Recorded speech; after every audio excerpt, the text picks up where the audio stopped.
Assalamualaikum warahmatullahi wabarakatuh. Perkenalkan, kami dari kelompok 8.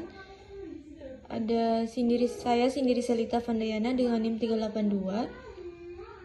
Saya Tias Mustikina dengan NIM 8131. Saya Patricia Resti Firzana dengan NIM belakang 245. Sebelumnya di sini kita akan menjelaskan penerapan strategi view suppliers UMKM dari Batik Lestari di Yogyakarta.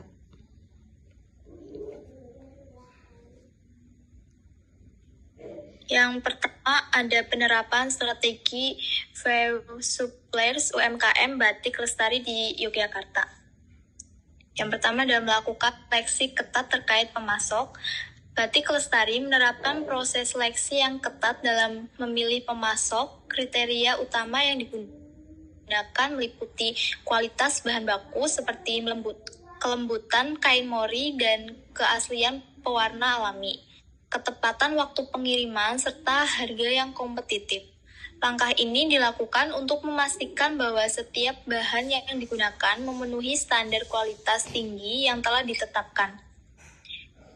Yang kedua adalah menjalin kontrak tahunan tetap. Untuk menjaga kestabilan pasokan dan menghindari fluktuasi harga yang merugikan, Batik Lestari menjalin kontrak kerjasama jangka panjang tahunan dengan pemasoknya.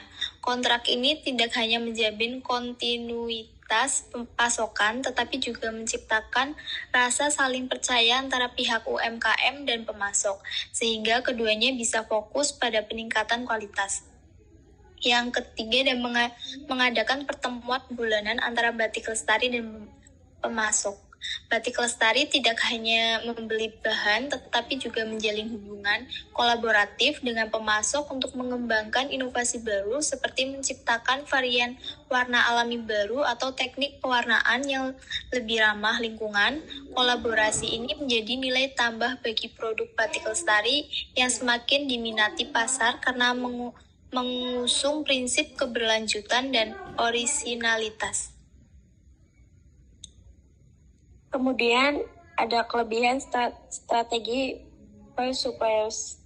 Yang pertama, hubungan mitra yang hangat dan personal. Dengan hanya bermitra dengan beberapa pemasok pewarna alam atau kain primadona, Batik Lestari bisa menciptakan hubungan seperti keluarga kecil. Jadi, kalau butuh warna khusus untuk motif baru, bisa langsung diskusi dan request dengan santai, tidak tergesa-gesa dan lebih bersahabat. Yang kedua ada loyalitas dan harga tawar lebih baik. Kalau sudah lama langganan, banyak pemasok akan memberikan harga istimewa atau prioritas pengiriman. Ini mengurangi risiko kenaikan biaya mendadak dan menjaga kestabilan margin UMKM. Terus ada risiko dan solusi strategi view suppliers. Risiko ada ketergantungan tinggi pada pemasok.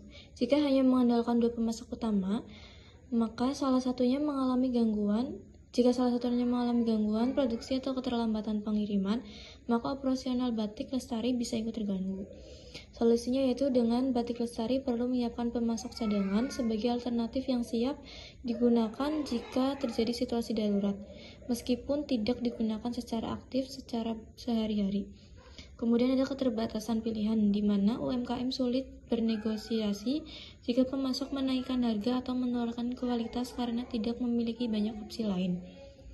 Solusinya yaitu melakukan evaluasi rutin terhadap kualifikasi pemasok dan selalu mengumpulkan informasi tentang pemasok alternatif lainnya.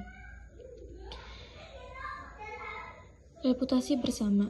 Jika pemasok terlibat dalam masalah etika atau hukum seperti penggunaan bahan ilegal atau hal yang merugikan, hal ini juga bisa mencoreng cerita baik Lestari.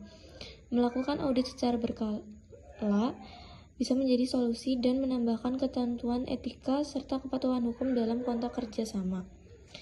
Kesimpulan dari penggunaan strategi view suppliers adalah dari kasus UMKM Batik Lestari di Yogyakarta dapat disimpulkan bahwa menjaga hubungan jangka panjang dengan pemasok yang terpercaya menjadi salah satu kunci keberhasilan dalam menjalankan usaha batik premium. Dengan hanya bekerja sama dengan dua pemasok utama yang telah terbukti kualitas dan konsistensinya, Selama lebih dari 3 tahun, Batik Lestari mampu memastikan kelancaran produksi, menjaga mutu bahan baku, serta menghindari gangguan dalam rantai pasokan. Pendekatan ini menunjukkan pentingnya seleksi pemasok yang tepat dan pembangunan hubungan yang kuat dalam mendukung keberlanjutan dan pertumbuhan usaha kecil. Sekian presentasi dari kelompok 8. Sebelumnya mohon maaf atas jika ada kesalahan kata yang disengaja ataupun tidak disengaja. Terima kasih. Wassalamualaikum warahmatullahi wabarakatuh.